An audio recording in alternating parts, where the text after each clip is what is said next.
आपको कब्रिस्तान में हिजबुल्लाह के लड़ाकों पर हमला हुआ।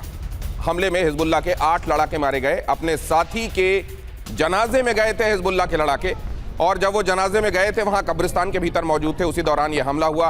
और ये हमले की ही तस्वीरें आप देख रहे हैं। हिजबुल्लाह के लड़ाकों पर उस दौरान हमला हुआ जब वो कब्रिस्तान में मौजूद थे। हिजबुल्लाह के 8 लड़ाके यहां तब मारे गए जब वो अपने एक साथी के जनाजे में शामिल होने के लिए यहां पहुंचे थे, और उसकी तस्वीरें यहां आपके सामने हैं। मतलब हिजबुल्लाह पर लेबनान में, दक्षिणी लेबनान में खासतौर से जिस तरीके के हमले हो रहे हैं वो बहुत इंटेंस हो गए हैं। खासतौर से जब से ये बात हुई है कि सीज फायर के बाद से तो ये और ज्यादा इंटेंस दिखाई दे रहा है। On May 9th, be part of history. Chinmaya Gita Samarpanam, a global Guinness World Record official attempt. Together, join online and let's chant Gita chapter 15, just 20 verses, simply read from the screen. Don't wait, register today. ऐसा लगता है कि Israel इस बात को भांप रहा है कि कहीं ऐसा ना हो कि आने वाले समय में ये भी एक मुद्दा बने और फिलहाल हमको हमले रोकने पड़े, उससे पहले जितना हम कर सकते हैं कर लें। जरा यहां देखिए, दक्षिणी लेबनान में आईडीएफ का बारूदी प्रहार, हिजबुल्लाह के करीब 60 लड़ाकों के मारे जाने का दावा। इजराइल ने हमले का वीडियो जारी किया। हमले में हिजबुल्लाह के कई ठिकाने तबाह हो गए। यहां पर आप देख रहे हैं तस्वीरें। लेकिन जब ये तस्वीरें आप देख रहे हैं, अभी मैंने आपको दिखाया था, ट्रांजिट में है जेडी वांस, हंगरी से आई तस्वीरें मैंने आपको दिखाई थी। रवाना होते वक्त उन्होंने क्या कहा है, क्या उसमें कुछ महत्वपूर्ण है, आइए देखते हैं। दीपक वोरा सर, लाइंस में और बिटवीन द लाइंस। बहुत बहुत धन्यवाद sir, thank you very much, great to be on your show as always. मैं इस समय भोपाल में हूँ और बिल्कुल जहां मेरा होटल है, एक झील के किनारे, इतनी शांति, अभी नहा के आ रहा हूँ वहां पे। तो thank you very much for this opportunity. अभी आपने जिक्र किया है कि ईरान की डेलीगेशन पहुंचेगी कि नहीं। एक बड़ी मजेदार चीज जो मैं नोट कर रहा हूँ, ईरान से जो खबरें आ रही हैं, जो उनके प्रवक्ता और उनके लीडर्स कह रहे हैं कि अगर इजराइल हिजबुल्लाह को ठोकना बंद करेगा तब हम आएंगे। इसके मायने क्या है सर? इसका मतलब अब सारी जो आपने ध्रुव का पत्ता है वो इजराइल को दे दिया, सारी नेगोशिएशंस अब इजराइल पे डिपेंड करती है। फैंटास्टिक, क्या चतुराई दिखा रहे हैं ये लोग। Second thing I want to say कि अभी कोई टीवी चैनल पे कोई वो जिहादिस्तानी कह रहा था कि हमने इस्लामाबाद को दुल्हन की तरह सजाया है। वो दूल्हा तो आ ही नहीं रहा ना, दूल्हा तो इजराइल है सर। अगर दूल्हा नहीं आ रहा तो आपकी दुल्हन क्या करेगी? वहां पे सर दर्ज के बैठी रहेगी। तो my own feeling sir is कि ये जो लोग कहते हैं कि भाई बड़ी अच्छी चीज हो रही है पाकिस्तान, वी ऑल एग्री, अगर सीज फायर हो जाए, ये पीस अग्रीमेंट, सीज फायर तो हो चुकी है, पीस अग्रीमेंट हो तो हम सब भांगना करेंगे।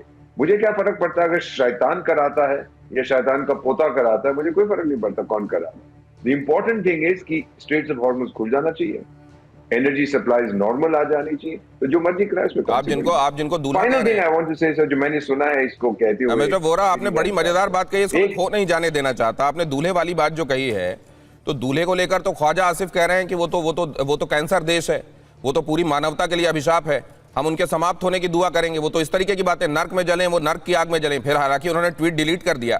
तो एक तरफ कह रहे हैं कि इस्लामाबाद को दुल्हन की तरह सजाया गया है, दूसरी तरफ देखिए उन्होंने क्या स्टेटमेंट दिए हैं।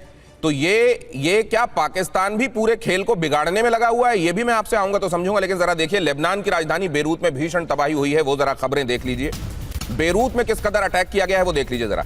इजराइल के हमलों के कारण बेरूत में भगदड़ मची, वो भी मैं आपको दिखा रहा हूं। बेरूत से बड़ी संख्या में लोगों का पलायन शुरू हो गया है, शहर छोड़कर दूसरे इलाकों की तरफ जा रहे हैं लोग। बेरूत की सड़कों पर भीषण जाम लग गया। तो ईरान एक तरफ कह रहा है अगर लेबनान पर हमला नहीं रुका तो हम बातचीत पर नहीं पहुंचेंगे, और यहां इजराइल ने उतने ही तेज कर दिए हमले, वो दक्षिणी लेबनान, वो ये राजधानी बेरूत, सब जगह देखिए आप। वो कब्रिस्तान तक में अगर जनाजे के नमाज में जा रहे हैं वहां भी नहीं छोड़ रहा है इजराइल, इस तरीके के हमले कर रहा है। तो अगर ये एक शर्त है तो क्या इसको डीरेल ही माना जाए? ये एक बहुत बड़ा सवाल है। डॉक्टर इरशाद अहमद खान भी हमारे साथ जुड़ रहे हैं, पीएमएलएन के लीडर हैं और इस्लामाबाद से हमें इस चर्चा में ज्वाइन कर रहे हैं। कैसे हैं इरशाद साहब आप? और ये दोनों तरह की बातें कि हमने इस्लामाबाद को सजाया है और दूसरी तरफ इजराइल को लेकर ख्वाजा आसिफ ने जो ट्वीट किया, वो तो पूरे मामले में बहुत बड़ी बदमजगी बन गया।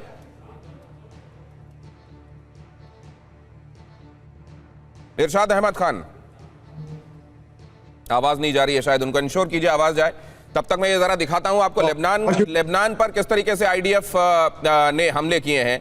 लेबनान पर आईडीएफ के हमले का मिसाइल से जवाब दिया जा रहा है। हिजबुल्लाह ने कार्मेल शहर को निशाना बनाया है। इजराइल के उत्तर में सैन्य ठिकानों पर हमले का दावा किया गया है। यहां पर आप देख रहे हैं, यहां पलटवार किया गया है हिजबुल्लाह की तरफ से।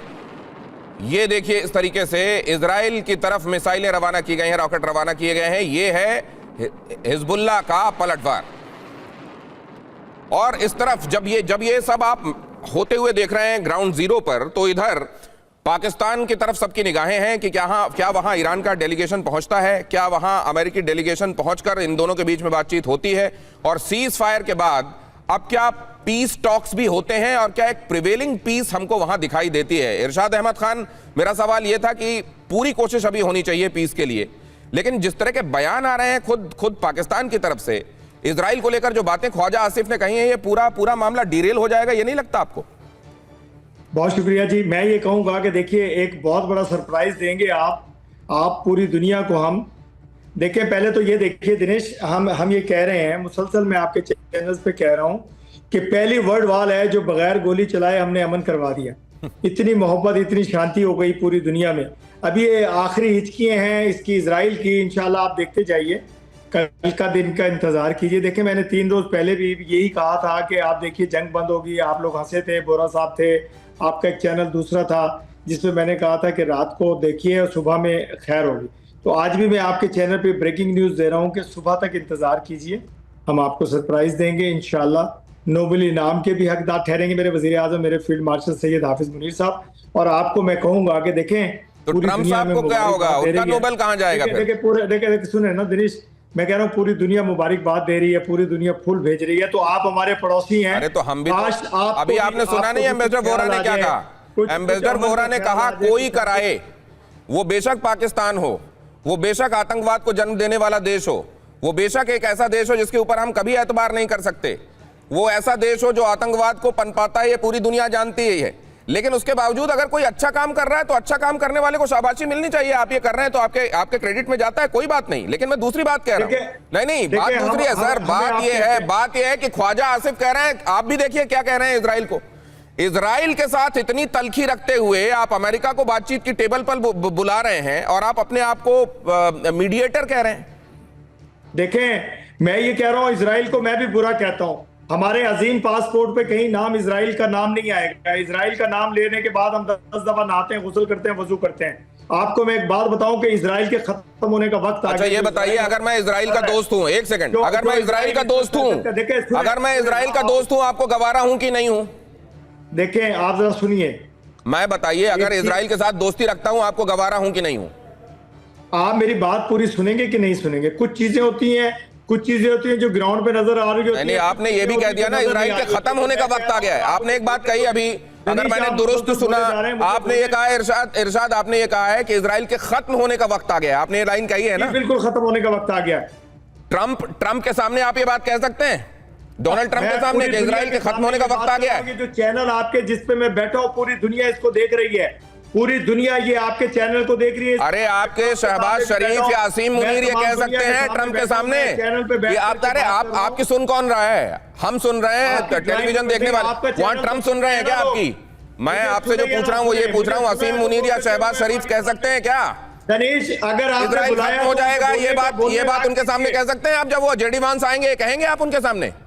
देखें दिनेश, मुझे बोलने दें, या आप बोलते रहे, मैं बंद कर देता हूं, क्योंकि मेरे पास आप बोलिए, लेकिन आप मेरी बात को सरकमवेंट कर रहे हैं। आप मेरी बात, मैं आपको बात कर रहा हूं, मैं बोलने लगता हूं, आप दरमियान में शोर शुरू कर देते कि बात सुने। क्योंकि आप मेरी बात को बोल कर दे। आ रहे हैं, तमाम ममालिक आ रहे हैं, जितने लोग चाहते हैं अमन, वो तमाम ममालिक इकट्ठे हो रहे हैं। कुछ गलत फहमियां थी वो दूर हो गई, चंद लम्हे बाकी हैं। आप इंतजार कीजिए, धीरज रखिए। मैं बार बार आप नहीं, धीरज तो हम रख रहे हैं। बात यह है जो गलतफहमी आप डालने की कोशिश कर रहे थे, ख्वाजा आसिफ से कहिए धीरज रखिए, और आप भी धीरज रखिए कि इजराइल को यही बात नागवार गुजरती है।